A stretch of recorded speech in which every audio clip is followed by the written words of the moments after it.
मीरपुर नाम के शहर में तेजस अपनी पत्नी नीरू के साथ रहता था।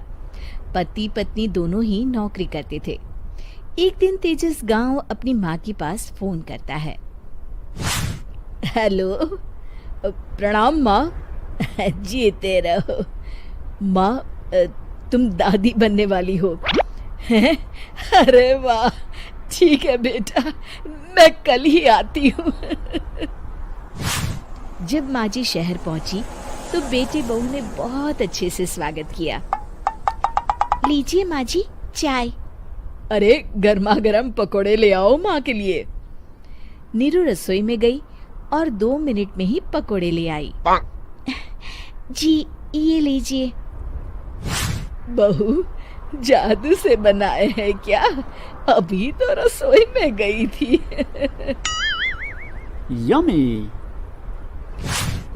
माँ जी, शीला रसोई में पकोड़े तल रही है, मैं बस लेकर आई। हे भगवान, मेरा धर्म भ्रष्ट कर दिया तूने। अब तो गंगा जल से शुद्धिकरण करना होगा। दूसरे दिन, माँ जी मैंने नाश्ता बना दिया है, ऑफिस जा रही हूँ। पर अभी तो घर का सारा काम पड़ा है।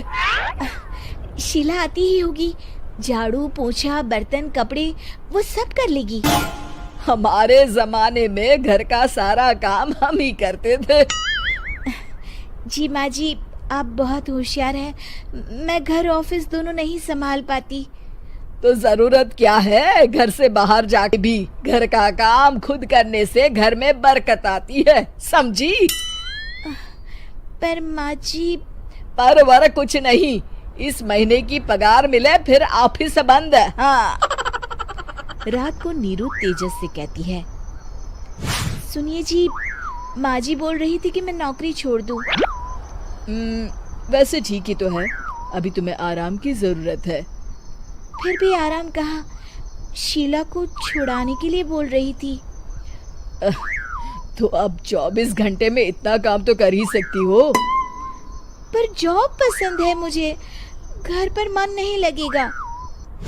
अगले दिन जब दोनों ऑफिस के लिए निकल रहे थे, मेरी तो कोई कीमत ही नहीं है इस घर में। माँ जी, आजकल महंगाई बहुत है, रहन सहन भी बदल गया है, दोनों नौकरी करते हैं तभी ठीक रहता है। अच्छा, तू कहना क्या चाहती है, मेरा बेटा तुझे बिठा के खिला नहीं सकता? तू ही इस घर का खर्च चला रही है, हैं? नहीं माँ जी, मेरा वो मतलब नहीं था। मतलब खूब समझती हूँ, ये बाल धूप में सफेद नहीं किए मैंने। हाँ। अब तो ये रोज का काम हो गया था। तेजस भी रोज की झिकझिक से परेशान हो गया था। एक दिन उसने कहा, नीरू, वैसे भी तुम्हें मैटरनिटी लीव मिलने वाली है, तो अभी से ही छुट्टी ले लो। पर क्या, मेरी सैलरी अच्छी खासी है। आखिर नीरू ने रिजाइन कर दिया। जब बच्चा हुआ तो घर में सब बहुत खुश हुए। कुछ दिनों बाद तेजस फाइल देख रहा था। क्या हुआ तेजस, कुछ परेशान लग रहे हो? हाँ, वो हमारी जितनी सेविंग्स थी वो तो हॉस्पिटल में और छठी के फंक्शन में खत्म हो गई है नीरू। और अभी वैसे मंदी चल रही है तो मैं बोल रही थी कल मुन्ना को हेपेटाइटिस का टीका लगवाना है। नीरू, क्या पोस्टपोन नहीं कर सकते? नहीं जी, बिल्कुल नहीं। अब था कि उससे गलती हुई है। पैसों की कमी का असर घर के माहौल पर भी पड़ रहा था। अगले दिन, बेटा मेरा चश्मा और ये दवाइयाँ ले आना, पर्चा देते हुए माँ जी ने कहा। जी। तेजस, मुन्ना के लिए दूध का डिब्बा और डायपर भी ले आना, और ये किराने के सामान की लिस्ट है, इसे भी लाना है।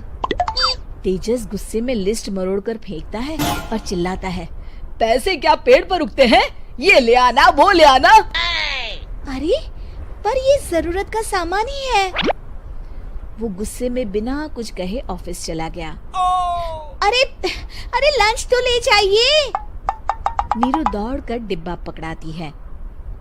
एक दिन खाना खाने के बाद नीरू, अब तो मुन्ना कुछ बड़ा हो गया, तो अब तुम वापस ज्वाइन कर लो ना जॉब। पर इस रिसेशन में जॉब मिलना बहुत मुश्किल है। ट्राई तो करो। फिर मुन्ना? माँ जी है ना, और एक फुल टाइम मेड भी लगा लेंगे। पर माँ जी, उन्हें तो पसंद नहीं। तभी माँ जी वहाँ आ जाती है और प्यार से नीरू के सर पर हाथ फेरते हुए बोलती है, अब मेरी समझ में आ गया बहू, पहले के और अब के समय में अंतर है। तुम काम शुरू करो, मुन्ना की जिम्मेदारी मेरी। मेरी प्यारी माँ जी। ये कहकर नीरू उनके गले लग गई। शिक्षा, परिवर्तन संसार का नियम है, हमें भी समय के साथ चलना चाहिए। उम्मीद है कि आपको हमारी ये कहानी पसंद आई होगी। कृपया हमारे चैनल को सब्सक्राइब करें और सभी अपडेट्स के लिए बेल आइकन जरूर क्लिक करें। और हाँ, वीडियो लाइक और शेयर करना मत भूलिएगा। Bye bye.